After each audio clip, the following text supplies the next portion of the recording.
ये पुलिस के लोग हैं तो क्या इनसे आप सोचेंगे जजमेंट लिखेंगे? नहीं, ये जजमेंट का पालन कराएंगे। अब इनसे आप जजमेंट लिखने के लिए कह देंगे तो क्या हाथ होगा? वही होगा जो एक इंजीनियर ऑपरेशन कर दे, जो एक डॉक्टर पुलिया बना दे, तो उस पुलिया का और उस मरीज का क्या हाथ होगा? यह पुलिस नहीं समझ रही है कि जब इनके खिलाफ और भी खिलाफ कार्रवाई होती है तो यही कोर्ट वाले उनको भी बचाते हैं, उनको भी न्याय दिलाने के काम करते हैं। आज आपने देखा होगा हाई कोर्ट, सुप्रीम कोर्ट, जो भी लोअर कोर्ट हैं, ये सब मनमानीपन हो गए हैं। ये खुद सरकार चलाना चाहते हैं। पुलिस प्रशासन मुर्दाबाद, मुर्दाबाद, मुर्दाबाद। अधिवक्ता एकता जिंदाबाद, जिंदाबाद, जिंदाबाद। देखिए, सरकार से बड़ा बदमाश, सरकार से बड़ा गुंडा, सरकार से बड़ा शरीफ कहीं नहीं मिलेगा। विरोध प्रदर्शन के माध्यम से उसका निंदा करते हैं, उसके विरुद्ध अविश्वास प्रस्ताव पारित करते हैं तथा यह मांग करते हैं कि उसका तुरंत स्थानांतरण हो, वो बर्खास्त हो। और पुलिस वाले जो लाठीचार्ज किए हैं कोर्ट कैंपस में घुस करके, यह मानवता के विरुद्ध, रूल एंड रेगुलेशन के विरुद्ध है। इसलिए उनके विरुद्ध भी दंडात्मक कार्रवाई हो, मुकदमे दर्ज हो। अधिवक्ता समुदाय इतना कमजोर समुदाय नहीं है कि जो चाहे जब चाहे उसको दबा दिया जाए। इस सरकार को, डिस्ट्रिक्ट जज गाजियाबाद को यह सोचना चाहिए कि जब भारतवर्ष गुलाम था तो अधिवक्ताओं ने सबसे पहले लड़ाई लड़ करके अधिवक्ताओं ने इस देश को स्वतंत्र कराने एकता की है। और आज हम स्वतंत्र भारत में निवास करते हैं और ये सब बेईमान जो बैठे हुए हैं ये कहते हैं कि मैं ही सब कुछ हूँ। मैं मांग करता हूं कि इनके विरुद्ध तुरंत दंडात्मक कार्रवाई प्रारंभ की जाए। जो जनपद न्यायाधीश गाजियाबाद का स्थानांतरण करके उसके विरुद्ध बर्खास्तगी की कार्रवाई संपादित की। ऐसा क्या हो गया सर कि न्याय देने वाला और न्याय दिलाने वाला आपस में भिड़ गए और जो न्याय को पालन कराते हैं उनको लाठीचार्ज करना पड़ा? देखिए, ऐसा है, जो भी कोर्ट है, कोर्ट की एक मर्यादा है। कोर्ट पर बैठा हुआ पीठासीन अधिकारी जज अधिवक्ताओं के तर्कों को सुनता है, सुनने के पश्चात उस पर रिस्पांस देता है कि क्या होना चाहिए, क्या नहीं होना चाहिए। जनपद न्यायाधीश को या किसी भी पीठासीन अधिकारी को या कहीं भी अधिकार नहीं दिया गया कि वो अपने कोर्ट कैंपस में पुलिस बुला करके कहे लाठी चार्ज कर दो। ये कहीं संभव है? देखिए, सरकार से बड़ा बदमाश, सरकार से बड़ा गुंडा, सरकार से बड़ा शरीफ कहीं नहीं मिलेगा। क्योंकि सरकार के पास एक उसकी एक जाई समिति है, रुपया है, लोग हैं, वही शरीफता करते हैं, वही गुंडे करते हैं।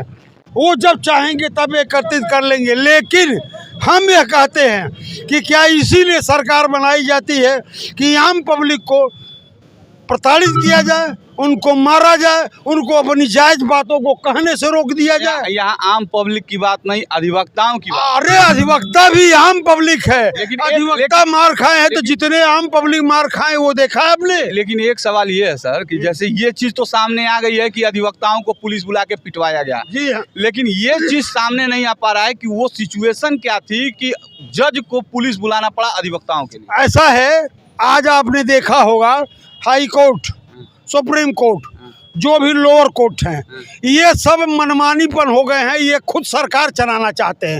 रोज हाई कोर्ट के जजमेंट को देखिए, ये काम नहीं, ये सब सरकार के अधीन हो चुके हैं। ये खुद चाहते हैं कि अब हम सरकार चलाएं। ये कतई संभव नहीं है। आपका काम जुडिशियरी को देख रहा है, आप जुडिशियरी देखें, लेकिन राजनीति आप नहीं करेंगे। राजनीति के लिए बना हुआ है। ये पुलिस के लोग हैं तो क्या इनसे आप सोचेंगे जजमेंट लिखेंगे? नहीं, ये जजमेंट का पालन कराएंगे। अब इनसे आप जजमेंट लिखने के लिए कह देंगे तो क्या हाथ होगा? वही होगा जो एक इंजीनियर ऑपरेशन कर दे, जो एक डॉक्टर पुलिया बना दे, तो उस पुलिया का और उस मरीज का क्या हाथ होगा? हमारा ये कहना है कि गाजियाबाद में जो अधिवक्ताओं के ऊपर लाठीचार्ज किया गया वो निहायत ही जो है निकम्मापन है, कानून का खुल्लम खुल्ला उल्लंघन है। यह अधिवक्ता ही ऐसा वर्ग है जो लोकतंत्र का जो तीसरा स्तंभ है, वह चाहे नीचे बैठ करके वकालत करे, नीचे खड़ा होकर के, और चाहे अधिवक्ता ऊपर जो है वह न्यायाधीश के रूप में जो है कुर्सी में बैठकर काम करे। यह लोकतंत्र का तीसरा स्तंभ इतना मजबूत है। लेकिन अधिवक्ताओं के ऊपर वह लाठीचार्ज किया है कि जब उसके ऊपर संकट आता है तो उनकी वर्दी को भी जो है बचाने के लिए ये अधिवक्ता संघ लड़ाई लड़ता है, ये अधिवक्ता ही लड़ाई लड़ता है। लेकिन अधिवक्ताओं के जो है ऊपर बर्बर लाठीचार्ज करना निहायत जो है निकम्मापन है। उन पुलिस अधिकारियों के खिलाफ तत्काल कार्रवाई किया जाए, उनकी बर्खास्तगी किया जाए और जो है उसमें जो अधिवक्ता जो है घायल हुए हैं उनको जो है दवा कराया जाए, उनको जो है कम से कम 1-1 करोड़ का मुआवजा दिया जाए, क्योंकि चोट के साथ साथ उनकी मानहानि भी हुई है। लिहाजा जो है हम सभी लोगों की मांग है कि इसके संबंध में जितनी कठोर से कठोर कार्रवाई हो तत्काल शासन उनके खिलाफ करे। अन्यथा की स्थिति में जो है अधिवक्ता जब अपने उतर जाएंगे तो लोकतंत्र के तीसरे स्तंभ के रूप में हैं, चाहे वह जो है हम वकालत करते हों और चाहे हम ही बैठ करके ऊपर जो है न्याय करते हों, हम वही काम करते हैं। और ये जो हमारे न्यायाधीश जो है कुछ जो है ऐसे हो गए हैं कि जो अपने कुर्सी के लालच में कि हम रिटायर हो जाएंगे, कुर्सी पा जाएंगे, वो सरकार के प्रतिनिधि के रूप में काम कर रहे हैं। और यह पुलिस जो है उनका सपोर्ट कर रही है। यह पुलिस नहीं समझ रही है कि जब इनके खिलाफ वर्दी के खिलाफ कार्रवाई होती है तो यही कोर्ट वाले उनको भी बचाते हैं, उनको भी न्याय दिलाने के काम करते हैं, लेकिन यह जो है उस दिन को भूल जाते हैं। लिहाजा निश्चित रूप से इनका जो कार्य है उसकी घोर निंदा करता हूँ और उनको जो है शासन से मांग करता हूं कि उनको कठोर से कठोर उनके खिलाफ कार्रवाई किया जाए, उनका टर्मिनेशन किया जाए, तब जो अधिवक्ता घायल हुए हैं उनकी दवा और उचित मुआवजा दिया जाए। ये आप देख सकते हैं कि अभी हम आपको सुनाए हैं वर्तमान के जो अध्यक्ष थे और जो पूर्व अध्यक्ष हैं उन लोगों को जो है सुने हैं आप, और देख सकते हैं कि पूरा अधिवक्ता समाज जो है पूरे रोष में है और विभिन्न मांगों को लेकर के सामने यहाँ लेकर के आ जाया है।